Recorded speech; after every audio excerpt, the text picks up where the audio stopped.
എല്ലാവർക്കും നമസ്കാരം. പുതിയൊരു വീഡിയോയിലേക്ക് എല്ലാ മാന്യ പ്രേക്ഷകർക്കും സ്വാഗതം. പൃഥ്വിരാജിനെ കേന്ദ്ര കഥാപാത്രമാക്കി ബ്ലസ്സിയുടെ സംവിധാനത്തിൽ ഇന്നലെ തിയേറ്ററുകളിലേക്ക് റിലീസ് നടത്തിയ മലയാളത്തിലെ ഏറ്റവും പുതിയ സർവൈവർ ജോണൽ വിഭാഗത്തിൽപ്പെടുന്ന സിനിമ കൂടിയാണല്ലോ ആടുജീവിതം.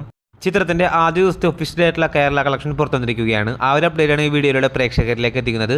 വീഡിയോയിലേക്ക് പോകും മുമ്പ് സിനിമ ലോകത്തെ ഏറ്റവും പുതിയ ബോക്സ് ഓഫീസ് അപ്ഡേറ്റുകൾക്കായി ഈ ചാനൽ മറക്കാതെ സബ്സ്ക്രൈബ് ചെയ്യേണ്ട കാര്യം പരിഗണിക്കുക.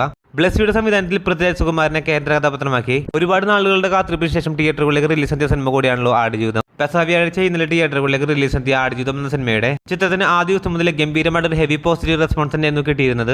ഇപ്പോഴത്തെ ചിത്രത്തിന്റെ ആദ്യ ദിനം ഒഫീഷ്യലായിട്ടുള്ള കേരള കളക്ഷൻ പുറത്തു വരുമ്പോൾ ചിത്രത്തിന് ആദ്യ ദിനം കേരള ബോക്സ് ഓഫീസിൽ നിന്ന് മാത്രം 5,53,00,000 രൂപയാണ് കേരള ബോക്സ് ഓഫീസിൽ ഗ്രോസ് കളക്ഷൻ നേടിയിരിക്കുന്നത്. പൃഥ്വിരാജിന്റെ കരിയറിലെ തന്നെ ഏറ്റവും വലിയ ഫസ്റ്റ് കളക്ഷനായി ഇതിനോടകം തന്നെ ആടുജീവിതം മാറിയിരിക്കുകയാണ്. അതുപോലെ തന്നെ മലയാളത്തിലെ ഒരു യുവനടന്റെ ഏറ്റവും വലിയ ഫസ്റ്റ് കളക്ഷൻ ആയിട്ടും ഇതിനോടകം തന്നെ ആടുജീവിതം മാറിയിരിക്കുകയാണ്. അങ്ങനെ എല്ലാം കൊണ്ടും ആടുജീവിതം എന്ന സിനിമ മികച്ച തുടക്കം തന്നെയാണ് കേരള ബോക്സ് ഓഫീസിൽ തുടങ്ങിയിരിക്കുന്നത്. ചിത്രത്തിന്റെ ആദ്യ ദിനം ഒഫീഷ്യലായിട്ടുള്ള വേൾഡ് വൈഡ് കളക്ഷൻ ഇതുവരെ പുറത്തുവന്നിട്ടില്ല. ഏകദേശം ആദ്യ ദിനം 15 കോടി അടുത്ത് രൂപ ചിത്രം വേൾഡ് വൈഡ് ബോക്സ് ഓഫീസിൽ നേടുമെന്നാണ് പ്രതീക്ഷിക്കുന്നത്. എന്തായാലും ഇന്ന് വൈകുന്നേരത്തോടു കൂടി ചിത്രത്തിന്റെ ആദ്യ ദിന വേൾഡ് വൈഡ് ഒഫീഷ്യൽ കളക്ഷൻ എല്ലാം തന്നെ പുറത്തു വരുന്നതാണ്.